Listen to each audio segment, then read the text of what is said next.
नमस्कार, मैं श्रेया। आप देख रहे हैं डिजिटल इंडिया न्यूज। बढ़ते हैं खबरों की ओर। राहुल गांधी ने संघ और भाजपा पर साधा निशाना। आरएसएस के सरकार्यवाह दत्तोत्रेय होसबोले की तरफ से संविधान की प्रस्तावना में शामिल समाजवादी और पनरिपेक्ष शब्दों को हटाने की मांग की गई है। संघ ने भी इसका समर्थन किया। इसे लेकर राहुल गांधी ने करारा हमला बोला। उन्होंने कहा कि आरएसएस का नकाब फिर से उतर गया है। वहीं इस मामले में अन्य राजनेताओं ने भी तीखी प्रतिक्रिया दी है। नौसेना प्रमुख बोले, आतंकी कृत्य को युद्ध मानना अहम नजरिया। आतंकवादी वारदात को लेकर भारत के नए दृष्टिकोण को नौसेना प्रमुख ने बड़ा बदलाव बताया है। उन्होंने कहा कि आतंकी कृत्य को युद्ध मानने का भारत का नजरिया सैन्य परिचालन के लिहाज से अहम है। उन्होंने कहा कि इससे मिलिट्री परिचालन में नया आयाम जुड़ा है।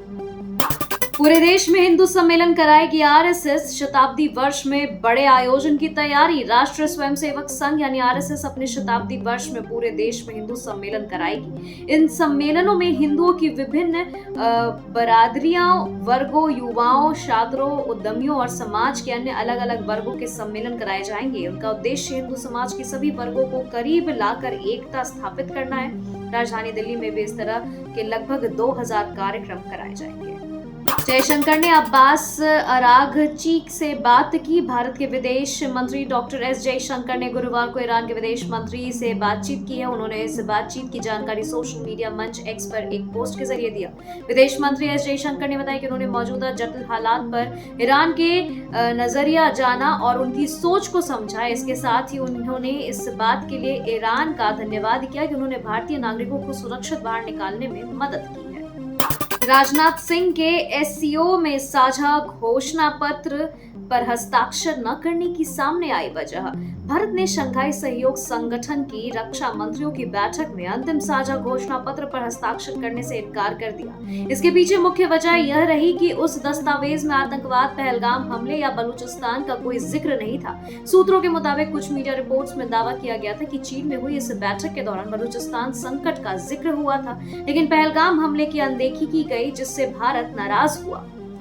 बंगाल में बेटियों की सुरक्षा पर भाजपा हमलावर। पश्चिम बंगाल में महिलाओं की सुरक्षा को लेकर एक बार फिर सियासत गर्मा गई है। कोलकाता के एक लॉ कॉलेज में छात्रा से कथित गैंग रेप की घटना ने पूरे राज्य को हिला दिया है। विपक्ष ने इस मुद्दे पर ममता बनर्जी सरकार को कटघरे में खड़ा कर दिया। विपक्ष के नेता शुवेंदु अधिकारी ने ममता बनर्जी से इस्तीफे की मांग की है। वहीं भाजपा नेताओं ने कहा है कि राज्य में छात्राएं सुरक्षित नहीं है।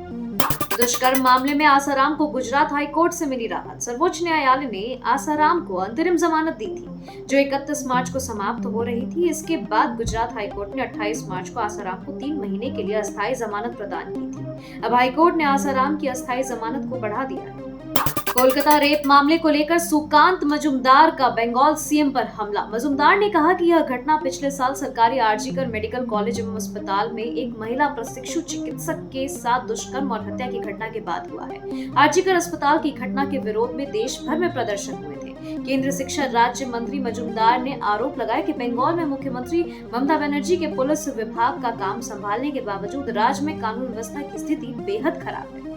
पहली बार मुंगेरीलाल आयोग की पूरी रिपोर्ट देखेंगे आम लोग। कांग्रेस ने फिक्स की डेट। वर्तमान सामाजिक न्याय और राजनीतिक के रूप में रेखा तय करने वाले मुंगेरीलाल आयोग की सिफारिशों से आम लोग पूरी तरीके से अनिभज्ञ हैं। जो लोग मुंगेरीलाल की रिपोर्ट को देखना या इसके बारे में अधिक जानना चाहते हैं, वे पहली बार 29 जून को रिपोर्ट को देख सकेंगे। इसके साथ इसके बारे में अधिक जान भी सकेंगे।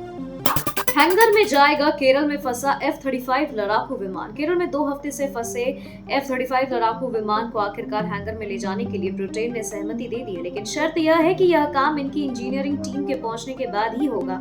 यह विमान भारतीय नौसेना के साथ संयुक्त अभ्यास के बाद तकनीकी खराबी के कारण तिरुवनंतपुरम हवाई अड्डे पर उतरा था। खबरों के सिलसिलों में फिलहाल इतना ही। बने रहें डिजिटल इंडिया न्यूज के साथ। नमस्कार।